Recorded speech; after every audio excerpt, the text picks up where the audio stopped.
10 pos pengeluaran yang dihapus ibu zaman dulu. Agar bisa beli rumah, sebelum lanjut, pastikan klik tombol subscribe, share, dan like dulu ya, supaya channel ini bisa bermanfaat buat lebih banyak teman-teman. Terima kasih. Yuk kita lanjut deh. Apa kabar ibu semua? Moga sehat-sehat terus ya. Harga rumah sekarang rasanya makin tinggi, sementara isi dompet sering terasa makin tipis. Dan disinilah banyak ibu-ibu mulai senyum pahit sambil bilang, yang penting masih bisa masak di rumah. Judul video ini bukan nostalgia kosong, tapi tamparan halus yang dibungkus cerita. Karena ibu zaman dulu bukan hidup lebih mudah, mereka cuma lebih tega sama gengsi dan lebih sayang sama masa depan. Di saat sekarang kita sering ketawa lihat promo, mereka dulu ketawa kecil lihat tabungan yang pelan-pelan tumbuh. Pembahasan ini penting banget karena realitanya pengeluaran kecil yang kita anggap sepele hari ini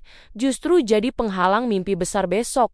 Termasuk mimpi punya rumah sendiri. Ibu-ibu sekarang bukan kurang pintar, cuma hidup di zaman yang godaannya lebih niat.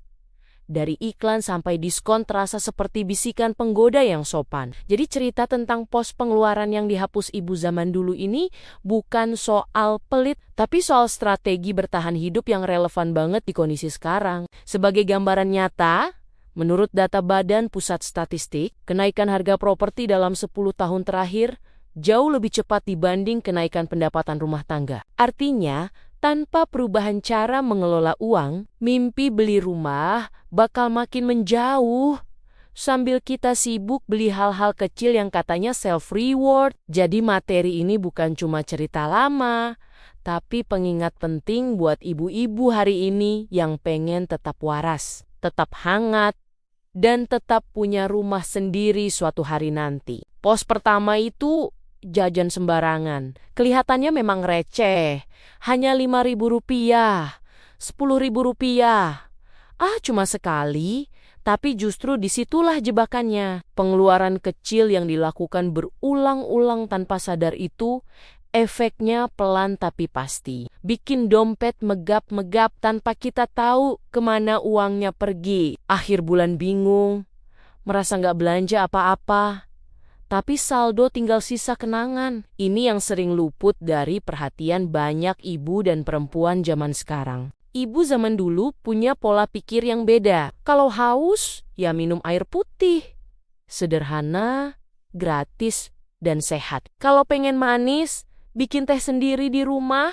Gulanya cukup 1 sendok, tapi rasanya tetap bahagia. Bukan karena tehnya mewah, tapi karena ada rasa cukup dan sadar tujuan. Mereka paham betul bahwa uang kecil yang disimpan hari ini adalah pondasi mimpi besar di masa depan. Dari kebiasaan sederhana inilah, pelan-pelan uang terkumpul, pengeluaran terkendali, dan mimpi seperti punya rumah sendiri bukan cuma angan-angan, tapi sesuatu yang benar-benar bisa diwujudkan. Bukan karena nggak pengen jajan, tapi sadar. Kalau tiap 1.000-2.000 yang keluar itu, kalau dikumpulin bisa jadi genteng rumah. Sekarang kita sering bilang, cuma beli minum doang. Padahal sebulan bisa sama kayak cicilan motor. Ibu dulu, jajan paling mentok gorengan depan rumah. Itu pun sambil utang besok dibayar pakai senyum. Pos kedua soal makan di luar, ini nih yang bikin ibu zaman dulu kelihatan sakti. Mereka masak tiap hari, capek iya, pegel iya, tapi dapur ngebul itu tanda aman. Makan di luar itu acara spesial, kayak ulang tahun, atau bapak baru gajian. Sekarang kita sering capek dikit langsung bilang mending beli. Padahal ibu dulu capeknya bukan cuma mikir menu, tapi juga mikir uang sekolah anak besok. Pos ketiga, ganti perabot karena bosan. Ini nggak ada di kamus ibu zaman dulu. Kursi goyang sudah bunyi kriet-kriet tetap dipakai, tinggal dikasih alas atau diperbaiki sedikit. Lemari penyok dikasih taplak, jadi kelihatan estetik katanya. Mereka nggak mikir matching warna. Yang penting masih bisa dipakai dan nggak ambruk waktu tamu datang. Pos keempat, beli baju karena lapar mata. Ini juga hiburan mahal zaman sekarang. Ibu dulu beli baju, kalau yang lama sudah benar-benar nggak bisa dipakai. Baju robek dijahit, kancing copot dipasang lagi, baju anak pertama turun ke anak kedua tanpa drama. Lemari mereka mungkin gak penuh, tapi isinya semua kepakai. Gak ada baju berlabel masih ada tagnya. Pos kelima langganan yang gak penting. Ibu dulu gak kenal istilah bayar bulanan buat hiburan. Hiburan mereka itu ngobrol di teras, arisan, atau nonton bareng di rumah tetangga. Kalau sekarang kita bilang cuma bayar sedikit tiap bulan. Ibu dulu mikir tiap bulan itu lama. Dan uang itu bisa jadi batu bata rumah. Pos keenam gengsi. Ini musuh utama keuangan rumah tangga. Ibu zaman dulu gak terlalu mikirin omongan orang. Yang penting anak makan dan sekolah. Baju sederhana gak masalah.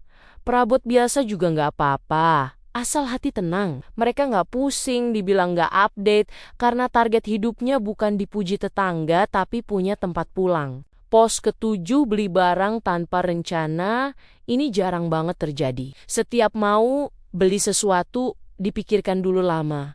Sampai kadang pengennya keburu hilang. Kalau masih mikir besok atau lusa, berarti belum butuh. Ibu dulu lebih sering menunda beli daripada nyesel habis beli. Pos ke-8, buang-buang makanan. Ini pantangan besar. Nasi sisa diolah jadi nasi goreng, sayur sisa dipanasin lagi, lauk sisa disambung lauk baru. Dapur ibu zaman dulu itu laboratorium kreatif. Bukan tempat sampah berjalan. Mereka tahu setiap butir nasi itu ada uangnya. Pos ke-9, pesta besar-besaran. Ibu dulu bikin acara sederhana, tapi penuh rasa. Nggak ada konsep mahal, yang penting rame.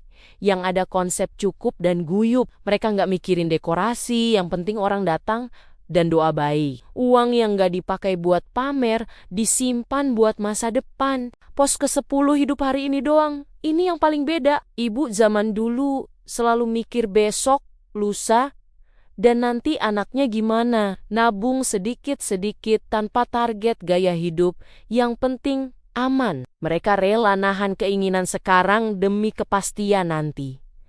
Dan dari situlah rumah itu pelan-pelan kebeli. Kalau dipikir pelan-pelan, ternyata yang bikin berat itu bukan harga rumahnya, tapi kebiasaan kecil yang diam-diam nempel tiap hari. Kayak belanja receh yang rasanya sepele tapi ngumpulnya bisa bikin dompet ngos-ngosan. Ibu-ibu tuh sering kalah bukan sama kebutuhan besar, tapi sama diskon kecil yang kelihatannya imut tapi efeknya galak. Dan lucunya, hidup sederhana itu sering dikira kalah gaya. Padahal justru menang napas, menang tidur, menang pikiran. Karena nggak perlu tiap malam mikir cicilan ini itu. Ibu zaman dulu mungkin nggak kenal istilah healing. Tapi mereka jarang butuh healing karena stresnya nggak dipelihara. Jadi kalau hari ini kita mulai nyengir sambil bilang ke diri sendiri, oh ternyata bisa juga ya, hidup agak ditahan dikit. Berarti harapan itu masih ada.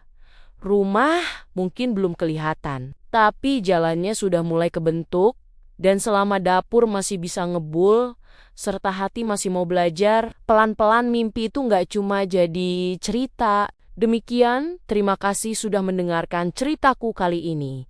Sampai ketemu lagi di cerita-cerita berikutnya. Tetap semangat ya ibu-ibu semua.